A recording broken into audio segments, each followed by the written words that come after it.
देखिए, समास का मतलब क्या होता है? दो शब्दों के मेल से तथा नया तथा सार्थक शब्द हो तो उससे जो शब्द बनता है उसे हम लोग समास कहते हैं। दो शब्दों के मेल से नया तथा सार्थक शब्द बनता है तो उसे हम लोग समास कहते हैं। ठीक है, समास के कितने भेद होते हैं? तो समास के जो भेद होते हैं इसके 6 भेद होते हैं। कितने भेद होते हैं? 6 भेद होते हैं। 6 भेद होते हैं किसके? समास के। अब समास के 6 भेद होते हैं, ये कैसे याद रहेगा? समास में देखिए क्या लगा है, समास में मास लगा हुआ है। मास जो होता है तो मास का मतलब होता है महीना। मास का मतलब क्या होता है? महीना। समास में मास लगा हुआ है और स हटा दिया जाए और इसमें मास महीना को आधा से काट दिया जाए, 2 से डिवाइड कर दिया जाए तो कितना बचेगा? 6। यानी कि 100 मास, पूरा मास नहीं 100 मास, यानी आधा महीने को, पूरा साल के आधा महीने को 6 महीना बनता है। वही 6 को भेद होता है समास का। मतलब ये ट्रिक है, ये कोई जरूरी नहीं है कि आप इस प्रकार याद करें। आपको सिंपल में याद होता है, हाँ भाई चलो हमको याद हो गया, समास के 6 भेद होते हैं तो भी सही है आपके लिए। देखिए, पहला जो आता है वो आता है अव्ययी भाव समास।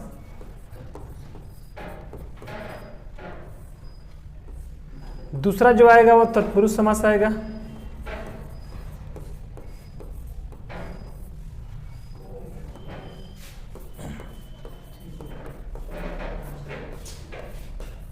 कितने समास होते हैं? समास 6 प्रकार के होते हैं। कर्म अव्ययी भाव समास, तत्पुरुष समास, कर्मधार, दिगु, द्वंद्व और लास्ट में हमारा जो होता है वो बहुब्रीहि समास होता है। ठीक है, अब कैसे जानेंगे कि अव्ययी भाव समास क्या है, तत्पुरुष समास क्या है? तो समझिए इसको। अव्ययी भाव समास जो होता है इसका पहला पद जो होता है वो छोटा होता है। पहला पद क्या होता है? छोटा होता है। प्रथम पद, देखिए प्रथम पद याद रखिएगा, प्रथम पद छोटा होता है तथा दूसरे की प्रधानता होगी। क्या होगी? दूसरे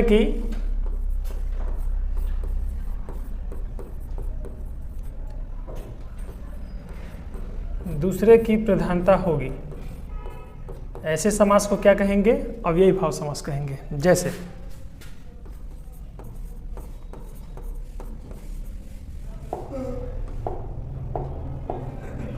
ठीक है, जैसे यथाचित, छूट गया ना, यथाशक्ति। चलिए यथाशक्ति को कर देते हैं। यथाशक्ति, देखिए यथा को तोड़िएगा तो यथा प्लस शक्ति टूटेगा। कैसे टूटेगा? यथा प्लस शक्ति। इसका मतलब होता है कि पहला पद क्या है? छोटा है, दूसरे पद की प्रधानता है। इसमें शक्ति की क्या है? प्रधानता है, क्योंकि इसमें दूसरा जो पद है, ठीक। दूसरा यदि हम लोग इसमें बात करें तो आ जाएगा यहाँ पर प्रत्येक। अब प्रत्येक जो समास है वो कैसे टूटता है? संधि इसका कैसे होता है? प्रति प्लस एक, प्रत्येक। ठीक है, प्रत्येक में प्रति प्लस एक। अब प्रत्येक में देखिएगा इस वर्ड को तो पहला पद छोटा होता है और दूसरे पद की प्रधानता है। प्रति में यदि एक जोड़ते हैं तभी वो प्रत्येक वर्ड बनता है, तो दूसरे पद की क्या है? इसमें प्रधानता है। ऐसे समास को हम लोग क्या कहते हैं? अव्ययी भाव समास कहते हैं। समझ में आ रहा है ना? हाँ, बिल्कुल बिल्कुल। और दूसरा अव्ययी कोई जरूरी नहीं है कि जुड़ा रहेगा उसमें। दूसरा देखिए, दूसरा जो चीज़ है यहाँ पर तत्पुरुष समास है आपका, तत्पुरुष। ठीक है, तत्पुरुष समास। तत्पुरुष समास क्या होता है? तो तत्पुरुष समास के 6 भेद होते हैं। कितने भेद होते हैं? 6 भेद होते हैं।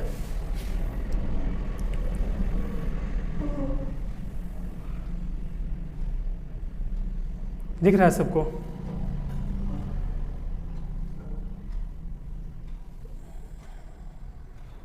ठीक है, देखिए तत्पुरुष समास के 6 भेद होते हैं। समास के भी 6 भेद होते हैं और तत्पुरुष समास के भी 6 भेद होते हैं।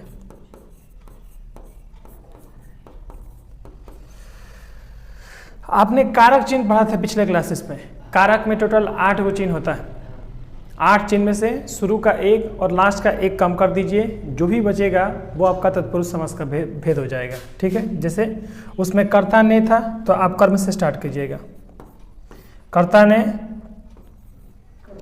कर्म संप्रदान के लिए आपादान से, है ना, संबंध आ रहा है समझ में बच्चा? देखिए 6 गो यहाँ पर हो गया आपका कर्म करण संप्रदान, और यहाँ पर आपादान संबंध और अधिकरण जो हुआ ये आपके 6 गो हो गया। तो आपके कितने भेद होते हैं क्या बोलते हैं तत्पुरुष समास के? तत्पुरुष समास के 6 भेद होते हैं। समझ में आ रहा है ना? अब देखिए तत्पुरुष समास का उच्चारण देखिएगा, उच्चारण कैसे होगा। पेज चेंज कर देते हैं हम। राजकुमार,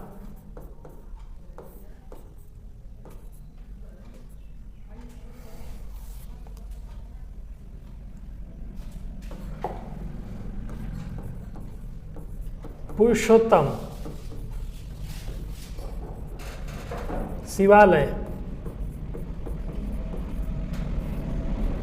देखिए और राजकुमार जैसे वर्ड है तो राजकुमार का यदि संधि विच्छेद करें तो कैसे निकलेगा? मतलब सॉरी संधि विच्छेद नहीं, हम इसका विग्रह करते हैं तो होता है राजा का कुमार। राजा के कुमार को क्या कहते हैं? राजकुमार कहते हैं। इसमें तत्पुरुष समास में पहले पद से दूसरे पद का परिचय होगा। पहले पद से क्या होगा? दूसरे पद का परिचय होगा। ये सबसे आसान इसका ट्रिक है। पुरुषोत्तम, पुरुषों में उत्तम, पुरुषों में उत्तम। शिवालय, शिव का आलय, अर्थात भगवान शिव जिस स्थान पर रहते हैं उसके लिए शिव का आलय। तो राजकुमार है, पुरुषोत्तम है, शिवालय है, क्षत्रिय है, ऐसे बहुत प्रकार का वर्ड आपको उठेगा। फिर आपका राजपूत भी उठता है। राजपूत का मतलब क्या होता है सर? राजपुत्र, राजा का पुत्र, राजा का पुत्र। राजपुत्र का मतलब होता है राजा का पुत्र। राजा के पुत्र को ही क्या कहा जाता है? राजपुत्र कहा जाता है। समझ में आ रहा है ना? दूसरा चीज देखिएगा इसमें ध्यान से, तो इसमें पहले पद से ही दूसरे पद की पहचान हो रही है। राजा से ही उसके पुत्र की पहचान हो रही है। शिव, भगवान शिव से ही उनके आवास की पहचान हो रही है। पुरुषों में जो उत्तम है अर्थात उत्तमों में पुरुष से ही उत्तम पुरुष का वर्णन हुआ है, मध्यम पुरुष का वर्णन हुआ है। राजा से ही उसके कुमार यथी राजकुमार का वर्णन हो रहा है। तो ये हमारा उत्तम पुरुष है। उत्तम पुरुष में आप देखिएगा एक ट्रिक है इसका।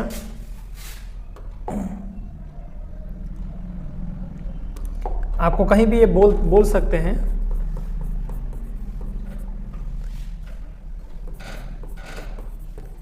तत्पुरुष समास की, तत्पुरुष समास में विग्रह करने से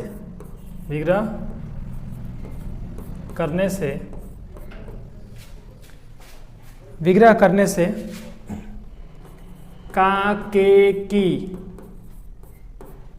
रा, रे, री, से, में और पर, इस तरह के आपके विग्रह चिन्ह लगे रहेंगे। जैसे राजा का, पुरुषों में, शिव का, राजा का। तो का, में मतलब जो भी यहाँ पर वर्ड हम यूज किए हैं ये देखिए इसमें आपको मिल जाएगा। ये नहीं है कि का ही मिलेगा, रा भी मिल सकता है, से भी मिल सकता है, पर भी मिल सकता है। कैलाश अर्थात भगवान शिव का स्थान, भगवान शिव जहाँ पर रहते हैं पर। तो ऐसा जो वर्ड है यहाँ पर तो वो आपका तत्पुरुष समास का ही पहचान है। कोई भी बोलते हैं राजकुमार का बताओ कौन सा समास है, तो बोलिए तत्पुरुष समास है सर, क्योंकि इसमें राजा का पुत्र या अर्थात आप ध्यान से देखिएगा तो तत्पुरुष समास के 6 भेद होते हैं। जैसे कारक वाला में 8 को भेद होता था। तो आपके बीच में ये सब आ रहा है कि नहीं आ रहा है? के लिए, के, का, के, रा, रे, री, में, पर, ये सब आ रहा है कि नहीं आ रहा है? बिल्कुल आ रहा है सर। ये तत्पुरुष समास की पहचान था। कोई दिक्कत इसमें? अब हम लोग पढ़ेंगे यहाँ पर कर्मधार समास। इसको थोड़ा सा छोटा करेंगे हम। चलिए अब हम लोग का कौन सा समास है? कर्मधार समास। कर्मधार्य समास, ये यह है ना, यह हम इसे बड़ा लिखते हैं कर्मधार समास। जिस समास में है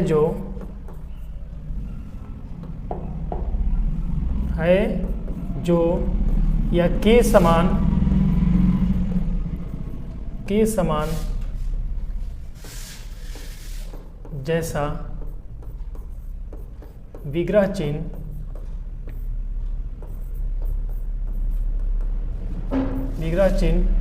ठीक है, विग्रह चिन्ह आता है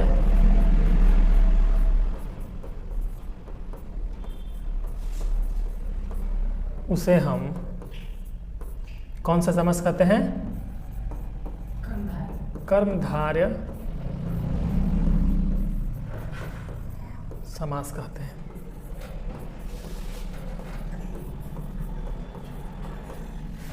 ठीक है, देखिए जिस समास में है जो, एक आपका यहां पर पॉइंट बन रहा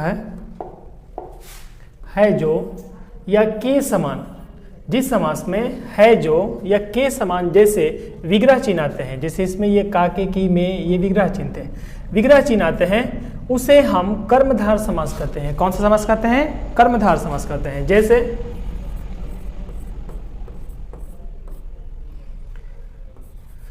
कमल नयन, कमल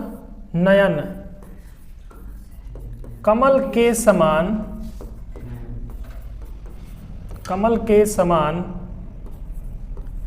नयन हो जिसके,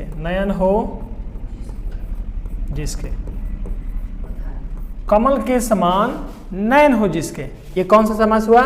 कर्मधार समास हुआ। कैसे हुआ? तो इसमें आपके के समान आ रहा है। क्या रहा है? के समान। बोले ना विग्रह कीजिएगा तो है जो या के समान का उच्चारण होगा। आपको ये नहीं कि ऐसे कमल के समान नयन हो, बताइए कौन सा समास है। छोटा बच्चा अभी बता देगा कर्मधार समास है, आपको ये वर्ड रहेगा कमल नयन। अब पूछा जाएगा कि ये कौन सा समास है, तो आपको क्या करना होगा? आपको बताना होगा कि ये कर्मधार समास है।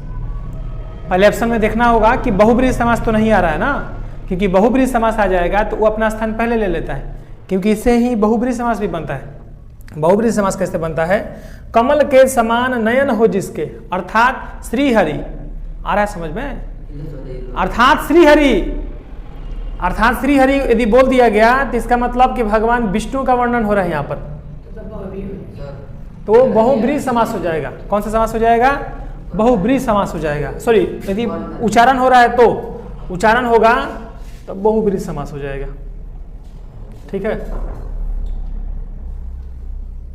चलिए अब देखिए पीतांबर, पीला हो जिसका अंबर, पीतांबर पीला हो जिसका अंबर, है जो, हो जो या के समान, अर्थात कर्मधार समास। और यही बहुब्रीहि पहले समास आ जाएगा उसी चार विकल्प में। जैसे विकल्प ए बी सी, ए में मान लीजिए बहुब्रीहि समास आ जाता है, तो आपको बहुब्रीहि पे टिक करना पड़ेगा, क्योंकि पीला है जिसका अंबर, पीला है जिसका अंबर अर्थात श्री गणेश, भगवान गणेश, गणेश भगवान का जो वस्त्र होता है वो हमेशा पीला वस्त्र होता है। ठीक है, चक्रपारणी या चक्रधारिणी अर्थात चक्र को धारण करने वाले, कौन? भगवान विष्णु। दशानंद, 10 आनंद हो जिसके, एक वर्ड आता है यहां पर दशानंद। दशानंद का मतलब क्या होता है? 10 आनंद हो जिसके, 10 आनंद हो जिसके, 10 आनंद है जिसके, या 10 आनंद हो जिसके, है ना, 10 आनंद है जिसके, हो जिसके, है जिसके, बतिया के 10 आनंद हो जिसके अर्थात रावण। तो यदि ऐसे दशानंद बोला जाए तो कौन सा समास होगा? ये दशानंद जो है वो 3 गो समास हो जाएगा। ये कर्मधार भी समास होगा, ये द्विगु समास भी होगा, और ये बहुब्रीहि समास भी होगा। ये तीनों समास होते हैं दशानंद। देखिए अब आपको हम द्विगु समास यहीं पर पढ़ा देते हैं। द्विगु समास ऐसा समास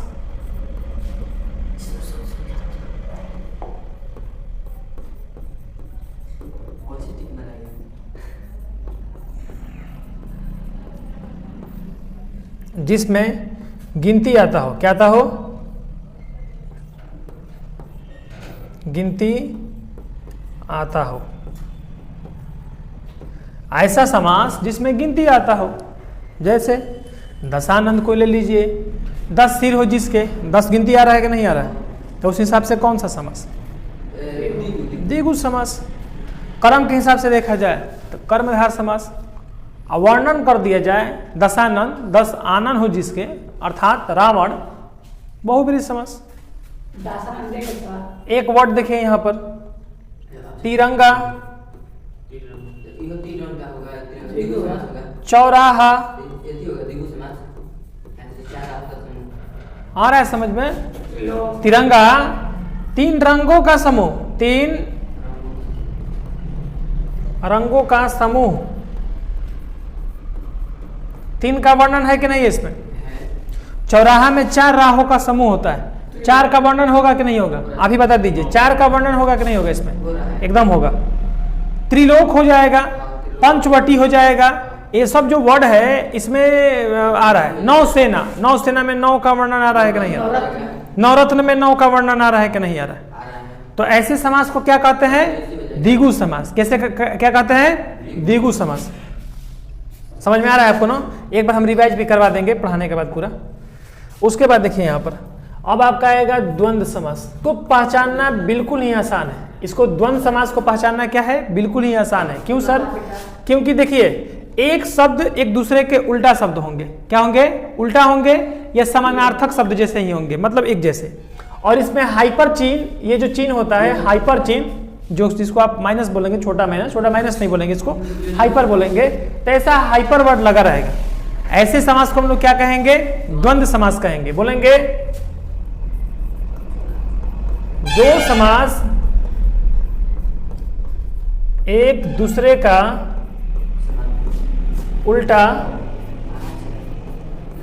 समान, उल्टा भी होगा समान भी होगा, अब बीच में हाइपर लगा रहेगा, बीच में हाइपर वर्ड, इंग्लिश में लिख देते हैं ना? हाँ, अच्छा कोई बात नहीं। हाइपर वर्ड लगा होता, लगा रहेगा ना, लगा रहेगा, उससे हम लोग क्या कहेंगे? द्वंद्व समास कहेंगे। जैसे माता पिता, माता से पिता बिल्कुल ही विपरीत है। माता माता होती है और पिता क्या होते हैं? पिता होते हैं। और बीच में हाइपर लगा है कि नहीं लगा? धरती आकाश, धरती आकाश, घर द्वार, डावल चाल, भाई बहन, मित्र दुश्मन, ये वर्ड लगा रहेगा। समान भी वर्ड होगा, विरोधी वर्ड भी होगा, बीच में हाइपर लगा रहेगा। इसका सीधा पहचान है कि ये कौन सा समास है? द्वंद्व समास है। कौन सा समास है बच्चा? द्वंद्व समास है। क्या आपको द्वंद्व समास समझ में आ गया? जी सर। अब हम लोग बात करने वाले हैं अंतिम समास, जिसका नाम है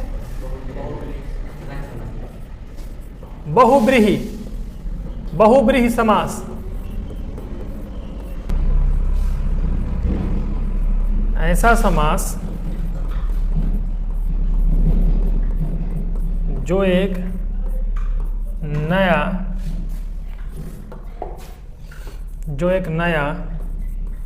और सार्थक शब्द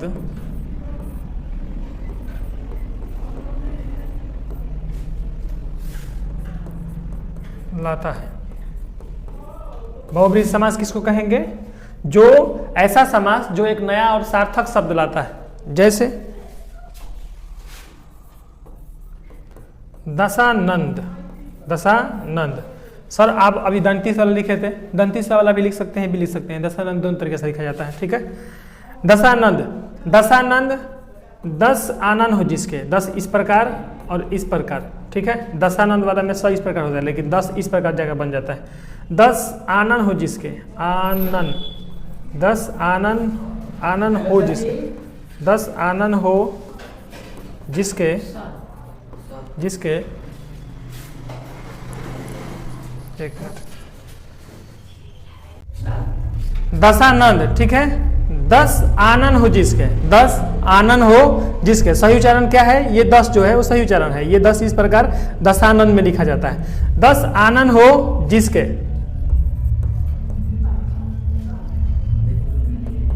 अर्थात रावण, अर्थात रावण। रावण के 10 सिर होते हैं कि नहीं होते हैं? तो उसको क्या कहा जाता है? दशानन कहा जाता है। इस प्रकार यदि हम लोग बोले चक्रपाणी, चक्रपाणी बोले या चक्रपाणी बोले, चक्र को धारण करने वाले, चक्र को धारण करने वाले, चक्रपाणी भी बोलते हैं या चक्रधारिणी भी बोलते हैं उनको। चक्र को धारण करने वाले अर्थात श्री हरि, भगवान विष्णु को क्या कहा जाता है? भगवान विष्णु को चक्रधारिणी कहा जाता है, अर्थात चक्र को क्या करने वाले? धारण करने वाले। बाहर में चुनाव का रैली चल रहा है, ठीक है ना, जिसके वजह से हो सकता है कि थोड़ा सा आवाज डिस्टर्ब हो, ठीक है। बस ये 2-4-10 दिन की बात है और हमेशा ऐसा नहीं होगा, है ना।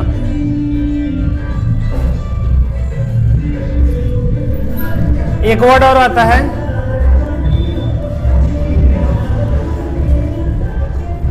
कमल नयन। कमल नयन एक समानार्थक शब्द होता है। कमल के समान नयन हो जिसके, कमल के समान नयन हो जिसके, अर्थात श्री हरि। हाँ बोलिए। हाँ थोड़ा सा 2 मिनट बस बैठ जाइए, 2 मिनट, ठीक है। कमल नयन अर्थात कमल को धारण करने वाले, ये भी अर्थात हरि बोलिए या भगवान विष्णु बोलिए। इस प्रकार बहुब्रीहि समास। देखिए बहुब्रीहि समास जब भी विग्रह होता है तो उससे एक नया और समानार्थक शब्द उत्पन्न होता है। इसको हम लोग क्या कहते हैं? बहुब्रीहि समास कहते हैं, ठीक है। और द्वंद्व समास में ये आपका जो बीच में यहाँ पर हाइपर वर्ड लगा रहेगा, जिससे माता पिता, धरती आकाश, भाई बहन, है ना, तो इस प्रकार के जो हाइपर बीच में लगे रहेंगे और वो शब्द एक दूसरे के उल्टे भी हो सकते हैं और समान भी हो सकते हैं, तो ऐसे शब्द को क्या कहते हैं? द्वंद्व समास कहते हैं। इसके अलावा फिर यदि हम लोग यहाँ पर चले तो आपके कर्मधार समास है, जिस समास में है जो ये के समान आता है, जैसे नीलकमल। नीलकमल देखिएगा तो आपका ये बहुब्रीहि समास भी आएगा यहाँ पर। देखिए ये बहुब्रीहि समास में भी आता है और ये आपका यहाँ पर कमल नयन में, मतलब कमल नयन जो होता है वो कर्मधार समास में भी आता है। देखिए कमल नयन, कमल के समान नयन हो जिसके, यदि यहाँ पर केवल कमल के समान तक रहता है तो कर्मधार, और इसका अर्थ यदि टूट जाता है तो वो हमारा क्या होता है? बहुब्रीहि समास हो जाता है, ठीक है। पीताम्बर, पीला है आंबर जिसका, तो कर्मधार हो गया। और पीला है आंबर जिसका अर्थात श्री गणेश, यानी भगवान श्री गणेश का जो वस्त्र होता है वो कैसा होता है? पीला होता है। तो यदि अर्थ तोड़ दिया जाए तो बहुब्रीहि, अर्थ नहीं तोड़ा जाए तो कर्मधार समास, ठीक है। इसको नोट डाउन कर लीजिए आप। हाँ कौन सा समास? द्विगु। द्विगु समास में गिनती का उच्चारण होता है। द्विगु समास जो होता है, देखिए यहाँ पर लिखा गया होगा, नीचे लिखा है ना, थोड़ा इस साइड में लिखना चाहिए था। द्विगु समास जो होता है इसमें गिनती का वर्णन होता है। द्विगु समास में किसका वर्णन होता है? गिनती का। ऐसा समास जिसमें गिनती आता हो, ऐसा समास जिसमें गिनती आता हो। कितना सिंपल है। अर्थात देखिए यहाँ पर तिरंगा ले लीजिए, तिरंगा में 3 रंगों का समूह, तिरंगा में क्या है? 3 का उच्चारण हो रहा है कि नहीं हो रहा है? चौराहा, चौराहा में 4 का वर्णन हो रहा है कि नहीं हो रहा है? पंचवटी, 5 का वर्णन हो रहा है। नवरत्न, 9 का वर्णन हो रहा है। इसमें समझ में आ रहा है ना? द्विभाषी, 2 का वर्णन हो रहा है। ऐसे समास को क्या कहते हैं? द्विगु समास कहते हैं। आप एक बार उतार लीजिए, हम एक बार फास्ट में 2 मिनट वाला जो होता है ना, सर 2 मिनट में समास सीखिए, वो भी हम बना देंगे। थोड़ा सा बस इसको एक बार डीप में आप लिख लीजिए।